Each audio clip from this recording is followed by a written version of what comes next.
What is up, Nerf Herders? Welcome back to the Nerf Herder Studios channel here. If you are new, please make sure to hit that subscribe button, click the bell for notifications. We had just got done watching episode 7 for WandaVision. A lot to digest and break down here. We got our buddy Tim hopping on with us today. And this episode goes right back to the sitcom world with everything, but now we're getting a more modern take on sitcoms here. And we're going to break this bad boy down, so let's dive right in, boys. Dude, yeah, this is, we pretty much got like the biggest bomb drop of the season, which is awesome. Kind of starting out though with the whole, sitcom idea. I love how they're going into the 2000s now. Right. Got that Modern Family feel where, now it's like they have the testimonial where they're talking to like a producer, and getting that engagement there. Right, which is perfect for the title of the Breaking the Fourth Wall, because that's exactly what they went with, is that modern sitcom thing, The Office, Parks and Rec. Modern Family definitely is what it felt the closest to, but awesome stuff how they did that. Even the theme song was very Office. It was The Office. Yes. Yeah, no, they did a great job with everything, kind of breaking it down in there, because what's been so cool watching this whole season and this whole series with everything is with each episode how they keep jumping decades to go into the sitcom world. The narrative of what the show and how the show progresses stays the same. And these characters that are playing these different eras of sitcoms, especially Elizabeth Olsen right now, I hate award seasons. I really could care less. I love watching it. I could care less about a lot of things, but this is something I feel strongly for. I really hope that she gets recognition for this, because her performance and being able to carry this show is ungodly right now. It's ridiculous. She's really shown her acting chops with this, like the diversity in her range. You know what I mean? Going from like the 50s, very slapstick, over the top, to now it's more of that realistic, emotional feel. Right. It's insane. You know what I mean?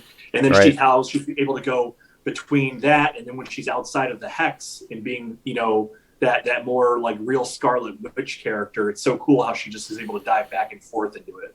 Right. And they've built such an awesome kind of a blend in genre and just tone with everything, because when you're inside the hex, everything is happening narratively within the sitcom world. And then when you jump outside of it, you're seeing it from what would be considered the MCU world in a sense. It's very MCU cinematic feely, and the tone back and forth. And they jump back outside, they come back in, and we find Vision just laying there right where he was left off from the last episode. Because the whole beginning, I'm like, where the hell's Vision at? And like, he's just stuck there, like where he was left, because she doesn't want him coming back now. Yeah. I don't think that it's Scarlet Witch that's preventing him from coming back, though. If you think about the actual occurrences of what happened in today's episode, I don't think that was her trying to prevent him from coming back home. Yeah, no, very well. All our special reveal. Yeah. Well, especially because at the end of the last episode, he was talking with Agnes and she knew what he was trying to do. Right. And then now he's trying to go back into town. I mean, Scarlet Witch had, no clue what he was doing out there on the outskirts of the Hex. Only Agnes knew he was out there. Right. So that's what kind of leads you to believe, okay, well, maybe it's Agnes who's the one who's preventing him from coming back in. Right. Well, then there was that line of dialogue that she delivered to the boys, which kind of leaves it a little bit open-ended when the boys are like, where's Dad? And just like, she said something along the line, well, if he doesn't want to be here, he doesn't have to be here. And it's just like, right.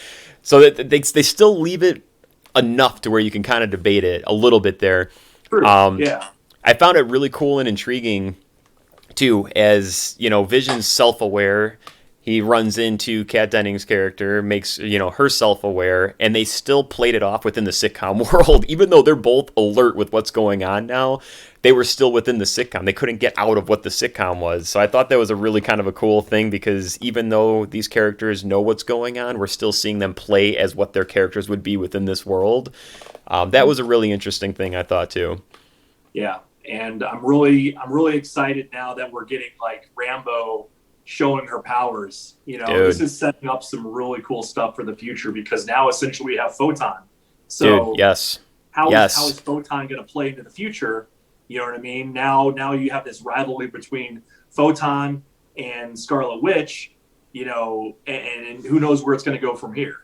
Yeah, that was super cool, because when the whole scene happened with like the Land Rover, dude, like coming in, it almost got a little too silly for me for just like a split second. And then when she hopped out and you realized she was going to jump through it, and as soon as she came through and those eyes lit up, like even though we haven't gotten so much attached to this character quite yet, I almost had this emotional response to that because it was so badass when she popped through and just started like, boom, just realizing all the electrical surges everywhere. That was so well done. Yeah. Can I just say that with this particular introduction of this character, I think that she has had probably the best natural entrance into the MCU. Yeah. Like, her character, you get a little brief introduction to her in Captain Marvel as a kid, but you have no connection to her in the future. Right. And coming back from the blip and then going right into this whole circumstance, it's just remarkable how well they implemented this character and made a character that not many people know about, really. True. That is now a character that people are going to attach to because it is a very well-written introduction for this character. Yeah, I agree. 100%, dude. And I think one of the smartest things that they had done for this character, too, is when we started off the episode where she snapped back, they gave us that emotional tie to her. You know, it's like we've been introduced to her, we see her, but they gave us something emotional to hang on to with her just to, you know, what would that feel like, man? If you were sitting there with your mom thinking she's recovering, you get snapped away. 5 years later, you come back, and to you just woke up from a nap, dude. And then, that really kind of delivered a huge emotional blow there that you can relate to, which is built off of her character so much more, because now she's kind of got purpose behind her because she wants to honor her mom, but she's also kind of, you know, out there with no fear because she has nothing left to lose. So there's a very interesting dynamic to her character, which is played off great. Yeah, totally. And I love how they introduced her powers in this episode. Yes. Because, you know, you see her blue eyes light up when she goes back into the hex, and you're like, okay, now we're getting somewhere. You know, we've established before that the hex, you know, basically revamps your biological makeup and your molecules. So we're like, okay, we're going somewhere with this. Right. But then as Scarlet Witch, you know, pushes her back, and she just does like a whole Iron Man. It's just like, you know, like stands her ground. You're like, oh my God, dude. Yeah. She could stand up to Scarlet Witch. Are you kidding me? Like, it's subtle enough too, to where they didn't really give you any kind of major glimpse into what she can do, but it's enough to be like, oh. Yeah. Like she totally Skynetted it, dude. She became self-aware. Like now she's like, I know there's something within me, which is awesome. Yeah. And they've obviously hinted to that, which we'll tap into a second here, but they hint to where that's going to lead to for these last two episodes. So I guess we can kind of streamline into that a little bit here, because clearly with the way that they had left this off, the sitcom world is over now. Agnes comes back to the house. There's always something off about her. There's so much speculation. We've all kind of seen it coming, but she comes in, she takes the twins. You know things are going to get, you know, a little bit weird, but they waste no time. As soon as the whole situation happens with Rambeau and, you know, Scarlet Witch out there, Agnes just shows up and just takes her and just like, oh, yeah, you know what? Where's the twins? Maybe in the basement. I don't know. Like, just set the whole thing up just to make the reveal. There was no, you know, dicking around with it at all. And we got our reveal. Break it down. Yeah. Let's hear it. It was awesome, dude. I'm so happy because I kind of had that vibe, bro.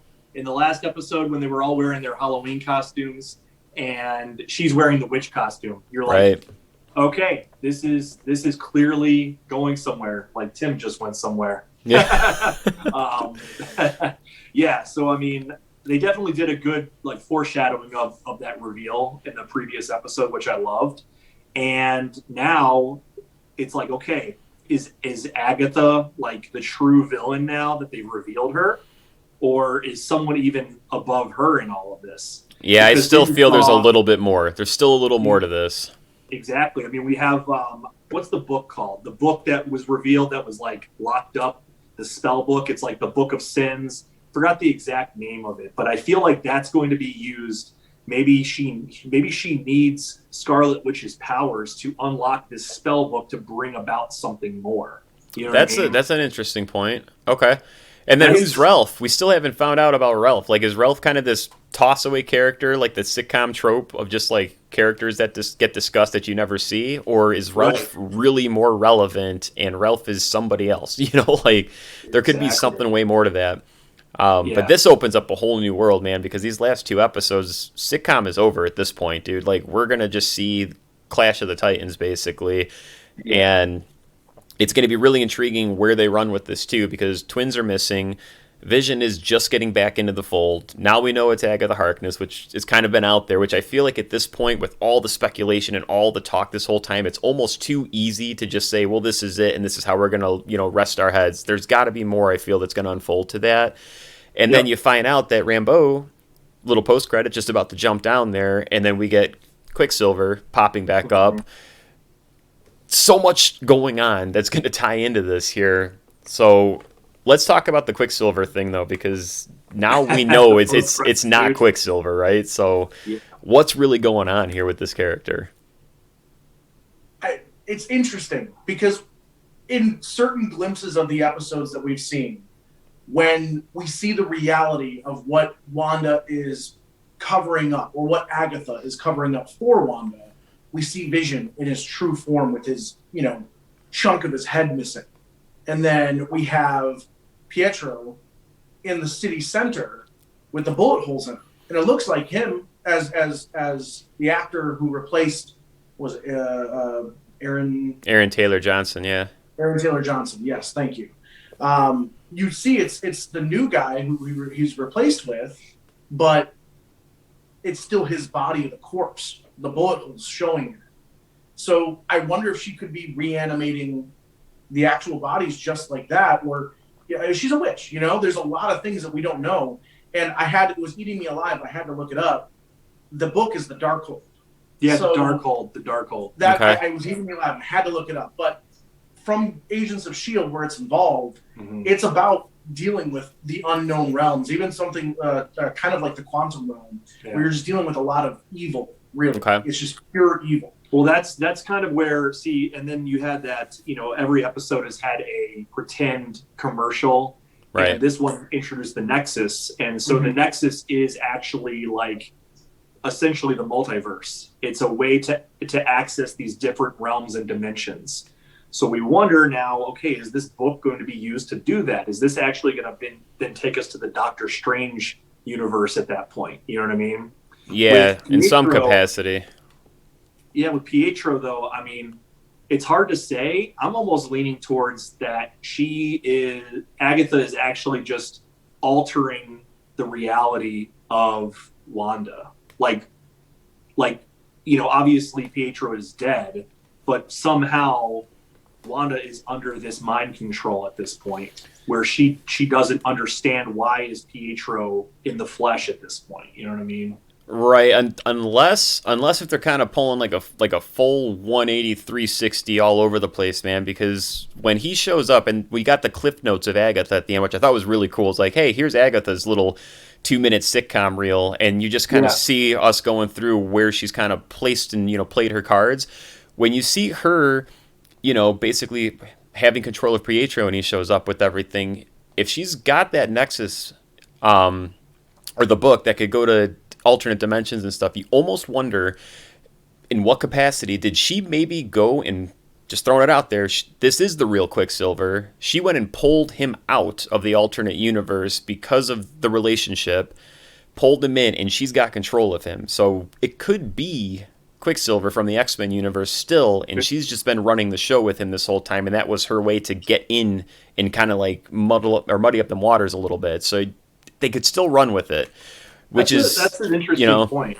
Yeah, because as we talked earlier in another episode, I'm still kind of under this assumption that there are these alternate, kind of like in Back to the Future. You have the 1985 that is like the normal one, and then you have the alternate 1985 where Biff is in charge. Right. And I feel like that's the best way for them to introduce these different realities, these different multiverses, is that all of these things are happening at the exact same time, but no one understands that they're all connected. They're just on different playing fields, right? So if she can somehow use this book to then access these alternate realities or these alternate realms, bring people in at the same time as they are in that other one, that could be what they're doing with this. So she just went right into the X-Men universe, boom, grabs him, brings him into the Hex. Right. And, and then she's a witch, so maybe she's got some kind of mind control over him. That's why he's a villain at this point. You know what I mean? He was kind of like, I don't want to say anti-hero, but he was kind of like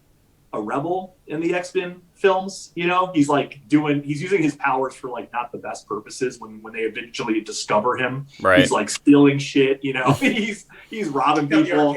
Yeah, he's got the arcade in his room. You know, so like maybe she's playing on his sense of mischief to like bring him in. You know what I mean? Yeah. No, I could totally see that, man. That way you're gonna get your cake and eat it too, you know. So from where we leave off in this episode, where do we see these last two episodes taking us? I feel like we got to get the resolve of this. I still feel like there's going to be some other reveal as far as where the villainous side of things come in. We got to get some resolve as to what the purpose of the twins are, because there's so much more than just having kids, I feel.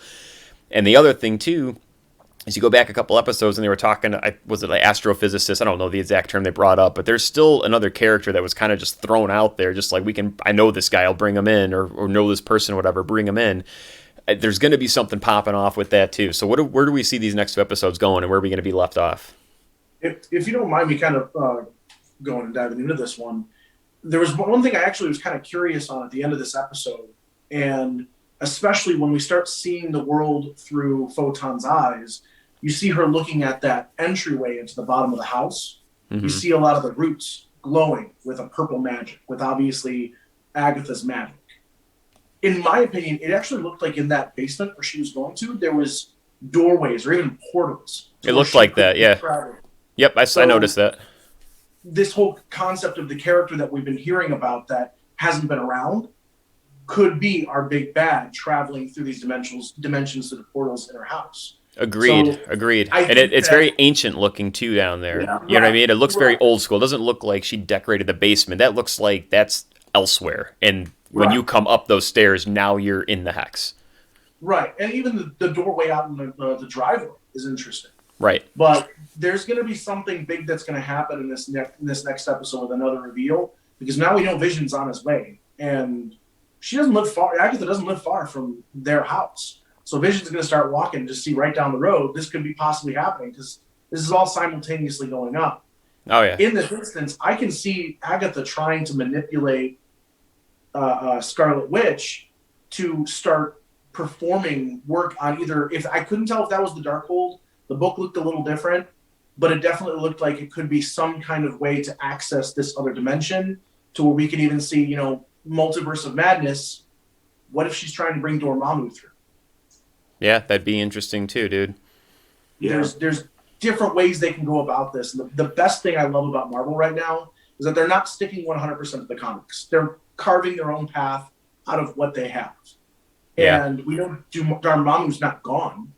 And we know that she's going to be involved with Doctor Strange. So that could be a possibility. We got Agatha, which everyone was predicting. We know we got Agatha. But maybe it's not the big bad that we were thinking. Yeah, I think there's more. I think the Agatha thing at this point became so obvious to where even though it's awesome, all right, now we know, there's still going to be kind of that, I think they're going to flip it again. This show has had way too many dead ends, too many theories, too many things to get you talking and stuff. To make it this simple at the end and just carry 2 episodes out, not a chance. Not a chance in hell. There's definitely going to be more to unfold, and I don't think this is going to get resolved. I think we're going to get left open-ended just enough to where when we get, Wanda back in with Doctor Strange, it's just going to flow beautifully right over. I don't think this concludes and it picks back up. I think it just streamlines straight to the Doctor Strange movie, just like a beautiful sweeping crescendo, dude. Like, I think it's going to work out perfect. Yeah, I definitely agree on that one. My main prediction is that Agatha is, holding the children hostage in some capacity. She's going to use that against Wanda because obviously these kids are everything that Wanda cares about right now, other than Vision. And she's going to say, hey, if you want to see your kids again, you're going to do what I tell you. Right. And, you're kind of your classic bad guy in that situation. As far as where the kids are, I think, what they were trying to lead you down the road was that she maybe used her witchcraft to turn them into the rabbit and the fly. I don't think that's the case. I think that's a Fugati. That's just like, hey, let's, you're off on the side there. The kids are, I think the kids are somewhere else, but I think, going back to like our previous conversations about bringing in Mephisto, the devil, right? I think that's still on the table. I think maybe is that Mephisto Ralph? might be, it could be Ralph. Um, it could be Ralph, but like I think someone is the puppet master at this point, and I think that's where it's going to lead to. I think there's a great opportunity for Mephisto to have a big role in the multiverse of madness, in which that might be where it leads. We may not have that resolution, like you said, of where are the kids. That might lead us into the multiverse of madness. Yep. Maybe that's part of Scarlet Witch's journey, is to get her kids back. Right, Who knows? right. I want to go off of that, actually. I like Feed that me, a lot. Tim. Feed me. I honestly can see the subject of Agatha holding the children hostage as a motivator for Wanda to do whatever she needs to do to maybe open this access to another realm with her combined magic with Agatha. And in the end, they never existed. Agatha created them to manipulate Wanda. And when she does what she does and then asks for her children back, Agatha flips and turns and says, they never existed. Thank you for doing what you need to do. And we all know in the comics, when she snaps, she eliminates the mutant gene. What if in the MCU, she snaps and creates the mutant gene? Right. Yeah, there's a lot of places you can go with that. I mean, I definitely think the kids are going to play a big role in this. I personally think they're real, just because I think you have to bring Wiccan in. You have to bring those kids' futures into the MCU. There's a big place they have in that. And I think we haven't seen like a bigger, I guess, reveal of Scarlet Witch's powers, because throughout this entire show, they've even said she would have defeated Thanos. Right. She's the only Avenger who could have killed Thanos. I think we still need to see that power revealed. Yeah, I think we're going to get something more with that for sure. I'm on the belief of the kids being real, at least for now, unless something changes with that. I still feel the kids are real at this point right now. I think there's going to be a lot to unfold with this. I strongly feel that we're going to see Wanda turn into at least some form of a villain, maybe moving on motives that are misunderstood, which could be with the kids being held hostage, because what I feel the Doctor Strange movie is going to give us is Wanda will come into that being the misunderstood hero or a straight up villain, where they're going to have their tiff and we're going to see some awesome magic battles, and they'll eventually have to come together. Wanda will come about whatever it's going to take for them to team up against the main baddie. So I think we're going to get a lot there, but we got 2 episodes left. We will definitely be here to talk about them. This show is ridiculously good, keeps getting better and better with every episode. If you had any fears or doubts about the MCU moving forward, this should resolve everything for you. So we will be back to talk about these more. We thank you guys so much for tuning in and checking this out. If you liked the video, give it a thumbs up, leave some comments down below. Make sure you hit that subscribe button again. We will talk to you all very, very soon, and we'll catch you next time.